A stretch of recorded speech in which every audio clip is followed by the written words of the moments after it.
Hello, hello, hello, hello, hello. Welcome to A Moment with Kasisi. Thank you so much for being here.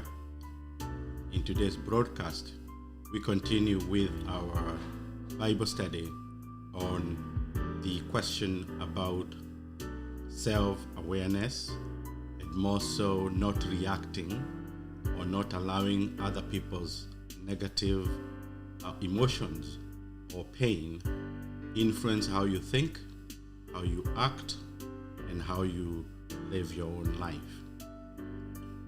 In this broadcast, as we continue seeking wisdom together so that we may gain understanding, we will look at John chapter 3, verse 27 and 28. And I will begin by reading the English translation that I have come up with and the Kikuyu translation of the two verses, and then take a short moment to think a little more about John and the question of self-awareness, issues of negative emotions, and allowing other people's pain to influence how we think. And we will see how did John react after receiving some overture from his own disciples. So here is my reading. Johanna answered and said, "A man is not able to receive a thing unless it has been given to him from heaven." Johanna agishokia na akiuga, "Mundu ndangihota kwamukira kindu onake tiga kiheanitwo kuma iguru." Verse 28, "You yourself bear me witness that I have said, I am not the anointed one." Many translations say Christ. "I am not the anointed one, but that I have been sent before that one." Inyue more aira akwa, ati ne jugete ati, nie, ti nie oria moitereria maguta, no ati nie, ndatumirwo mbere ya ucio. My name is Kasisi Kĩriakũ Teaches. Last time, as I've mentioned, we encountered the disciples of John who had met a Jewish man who narrated of what he witnessed happening, because Jesus already has moved up north, and he came and stayed for a little longer in the space where John was already doing his ministry.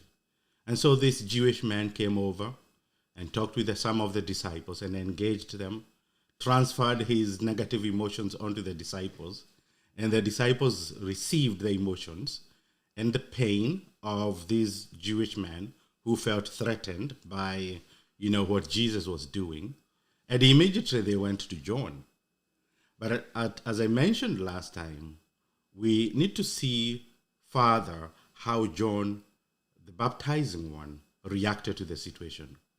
And the first thing that came to his mind was, and it is quite, we can pick that from the reading, is that he refused to receive the negative emotions that were being poured out to him by the disciples. He refused to engage in a conversation that would lead to a competitiveness that was not necessary.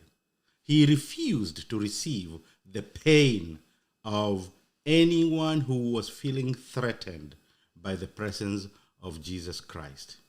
And that is the first thing that we need to do every time that people come to us with negative emotions and pour them out to us, or they bring their pain, and we have to protect and guard ourselves from those pains that we are receiving from everybody else. And there's a reason behind that. Because if John received the emotions, the negative emotions that were being outpoured to him, if he received the pain that was being, deflected to him, it would have become his own. Meaning that now he would have felt the negative emotions, he would have felt the pain, And therefore, instead of doing that which he was called for, he would have engaged either in a counter, a counter attack, possibly question even whether Jesus himself was the Messiah, and question his authority as compared to his authority. But John refused to receive the emotions. We got to learn how to deflect and refusing to receive those emotions that come that are not necessarily helpful to us. If you come to my page, for example, my Facebook page, and I've sent a post on my page, and that post, raises negative emotions in you, you don't need to receive the negativity that I'm pouring on my page. We got to learn how to guard our heart. And the Bible talks about guarding our heart so many times. So after he refused to receive the negative emotions, John did a second thing. He stayed on the path of truth. And he says that definitely he realized that the question here was about gifting, and the question was about ministry, and the question was about authority. And instead of questioning why Jesus was baptizing, as the text says, he says that, a man is not able to receive a single thing unless it has been given to him from heaven. That is the truth that John knew, that any gift that is given to men and women, any gifting of any kind, and we have so many gifts that people are blessed with, so many gifts, there is none that we have that has not come from heaven. There is the giver of the gift. It is not us who give ourselves these gifts. And John knew that. And for that reason, he knew that he had his own gifts. He could identify what he has received from his Creator. And he also knew that Jesus had his own gifting, and every other man had his own gifting. One of the problems of our day today is competitiveness, competition that is unnecessary. When you see somebody else who is gifted, you feel like that person does not deserve that gifting. That gifting should be yours. When somebody comes with a brilliant idea, or you want to copy that, and you want to make it your own. And the reason we do that is because we receive, and if it brings negative emotions into us, we want to react in a certain way. And one of the ways that we do compete is in a competition. And so in this case, John knew that any gift that we possess comes from the Lord, comes from the Creator. He could not boast about his own gifting. Neither could he say that Jesus did not deserve to do what he needed to do. My friend, I pray that beside refusing to receive negative emotions and pain from others, that you will also choose to determine the truth, that when something is said and when that negativity is pushed on you, you got to stay on the truth lane. The third thing that John did was to remind himself of who he was. Self-consciousness, self-awareness.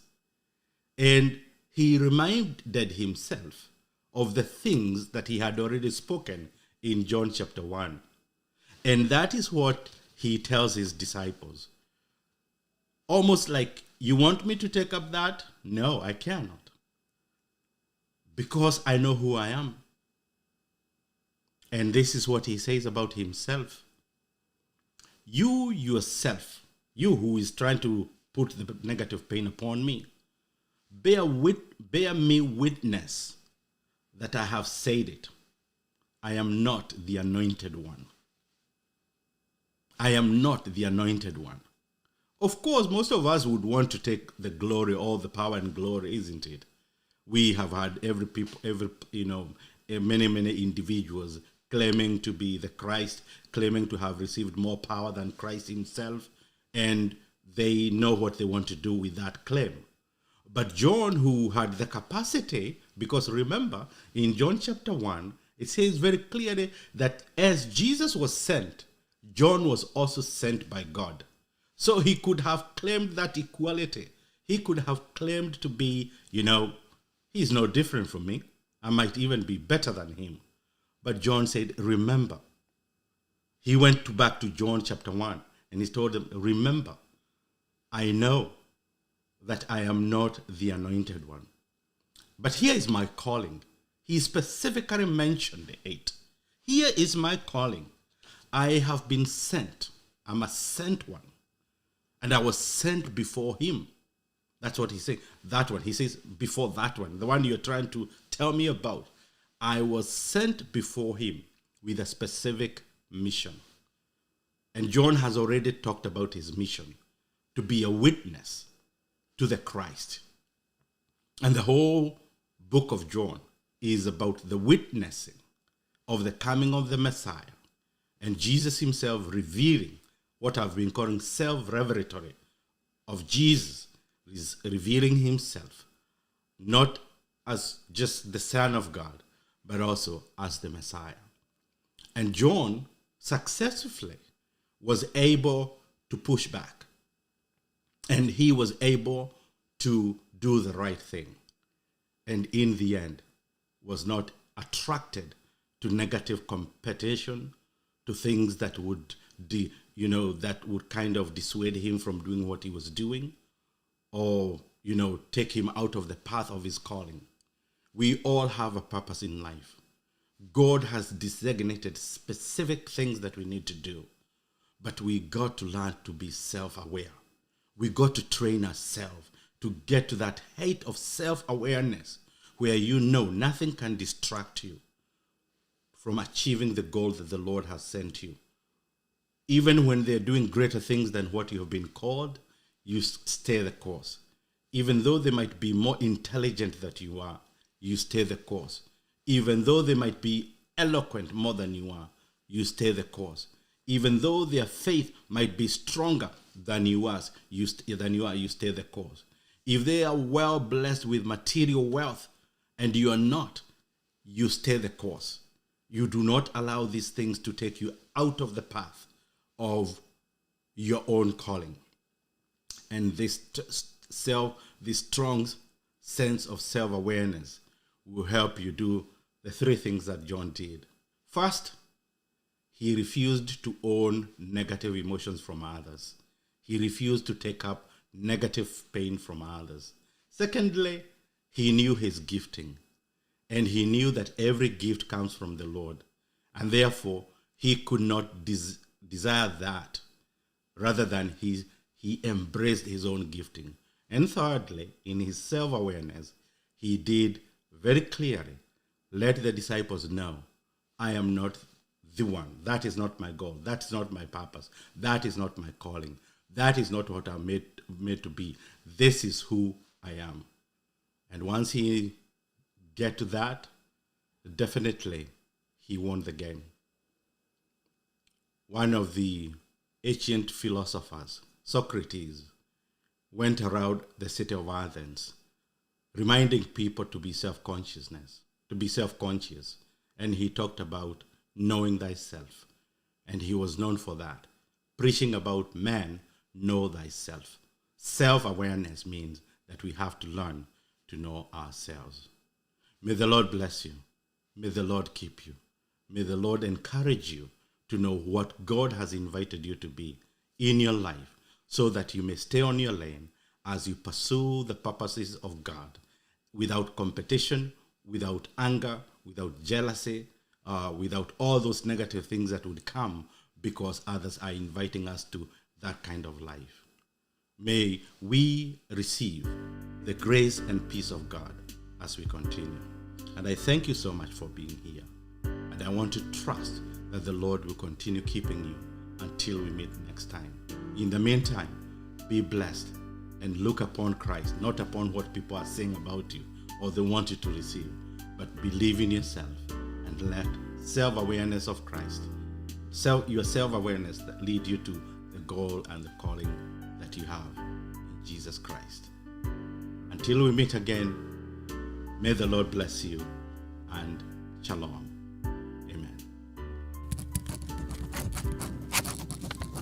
Amen.